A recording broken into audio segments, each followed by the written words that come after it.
shorts that Meghan Markle was wearing. Well, actually, everybody wears it on the field. See how cheaply done? This is 250 cords, which is about less than $10. I might buy it because I actually use it. What do you guys think? I need this for the farm, but I still need to put something in here because it's got, I can still feel the sun get through, and you guys know I have lupus. But not bad, huh? I might have to put some cloth in here to completely seal it because I can feel it. Oh, like it's really hot. Yes, so I am buying the hat in case you're wondering, beautiful people. Thank you for tuning in. Please don't forget to like, share, subscribe, leave your comments because we have quite a few controversial comments right now. Okay? So yeah, give me your opinion on the hat. I'm going to buy it. I'm going to show it to you once the lining is done because I have to line it because the sun still gets through.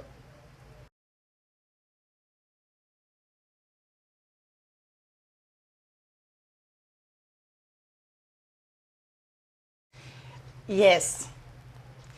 People call Fergie a vision in pink.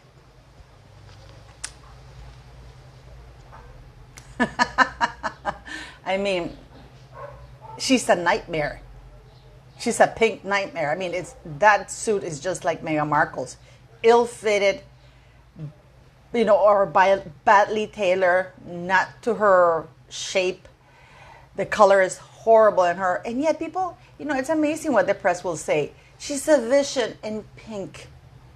Now, clearly, either Meghan Markle or Sarah, either of them is lying. Because Sarah states that she didn't know Meghan Markle until the Queen's funeral. And we have Meghan Markle in several interviews claiming that she's known Fergie. Fergie is the one who taught her how to curtsy when we know the guy from Pasadena, and she's known how to curtsy. Any idiot knows how to curtsy. But Fergie says she didn't meet Meghan until the funeral, the Queen's funeral. So I'm confused by this.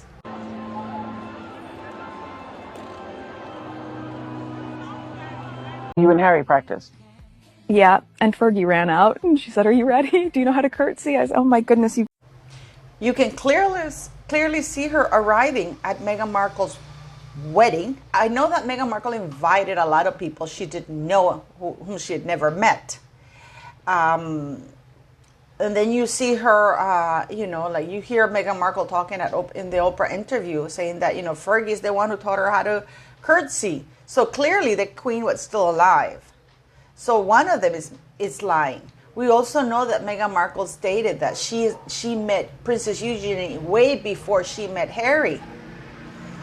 But yet Meghan Markle claims not to have known who Prince Andrew was when she actually finally met him in person. Oh, I thought he was a valet. That's a way for her to be a narcissist, in the sense that they try to devalue you. Oh, I thought he was a valet. I didn't know who he was. This is supposed to be the smart woman with a degree in international studies. Sorry.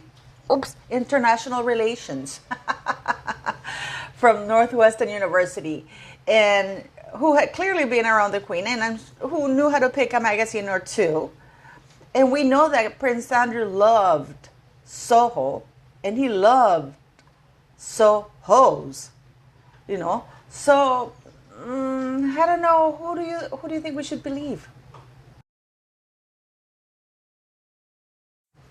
We can also agree that most parents who adore their children in the world love to brag about their kids to friends and everything, right?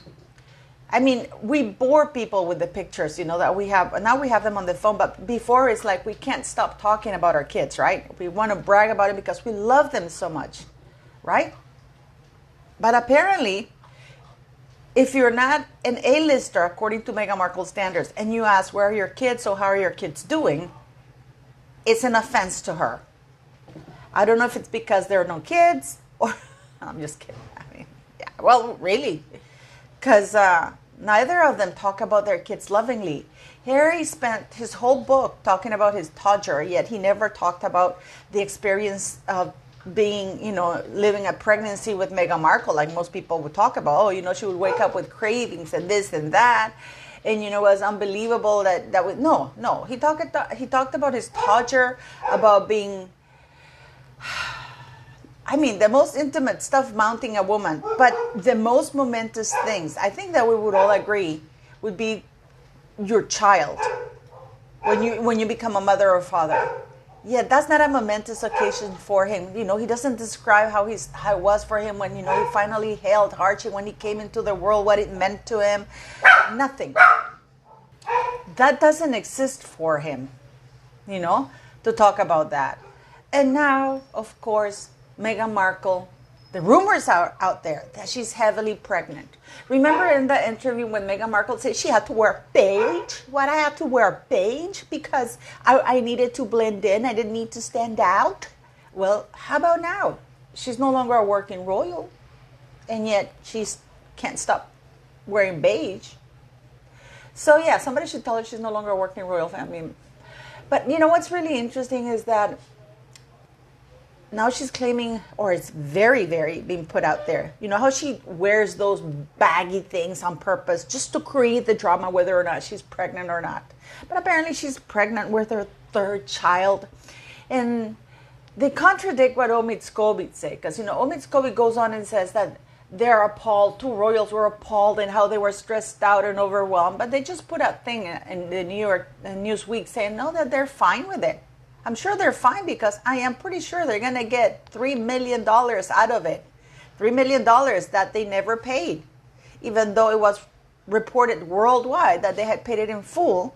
But it's going to be very interesting because, so why would they be upset about moving out? They didn't have anything there. All their stuff was, they already moved out a long time ago. But they put out a statement saying that even though the Queen had gifted them Frogmore, that's okay. That's okay. Of course it's okay. They're getting $3.2 million out of it. And for Meghan, it's perfect because now she has complete total custody of everything and anything that could be Harry's, and the children included. Okay? There's no anchor to Harry. So he better be stuck to her because, so why wouldn't she be okay?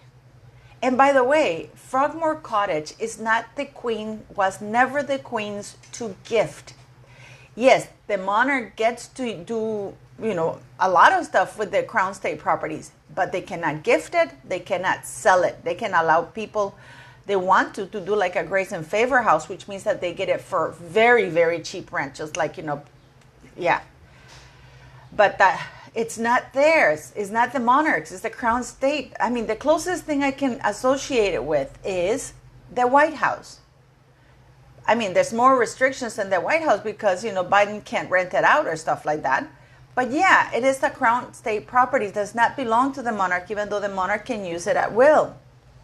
So, yeah. So she's apparently pregnant. And you know what? Those things about the concert, because that is being put out really heavily out there, that there's going to be a concert on this exam. No. I reported on that because it is actually being put out there. So I talked about it yesterday, that she plans to do a concert. But the fact that they're allowed to stay at Frogmore Cottage after the coronation says that, because the lease ends in March. But the fact that they're allowed to stay after the coronation indicates that they're coming to the coronation because that's where they'll be staying. So they don't have anything really to pack. They have everything from that house. That is not their home. I don't know why people are wrongly reporting it as their home. And yes, they are okay with that lease. So somebody's lying. Sarah or Meghan?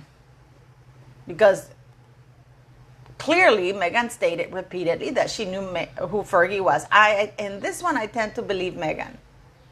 But Sarah goes and says, I didn't meet her until after I only met her until the Queen's funeral. So I guess she didn't meet her when she went to the wedding, even though she was friends with Eugenie. And then Meghan said that Fergie taught her how to curtsy.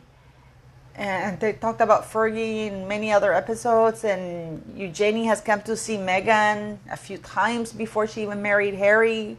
And Meghan hung around Soho House in London, and we know that Fergie, I mean, it's all shady. I mean, do you guys think she's pregnant again? Do you guys think she's pregnant again? I would put anything past this woman, and then we would have another news article in what's it called? Newsweek magazine about her miscarriage. Now, for me, I don't think there's gonna be any concert. I think they're going to be to the coronation because Meghan. There's no way in hell Meghan Markle is going to miss that. And as I told you before, either she'll be heavily pregnant with a moon bump, or she'll be ultra skinny to compete with Catherine.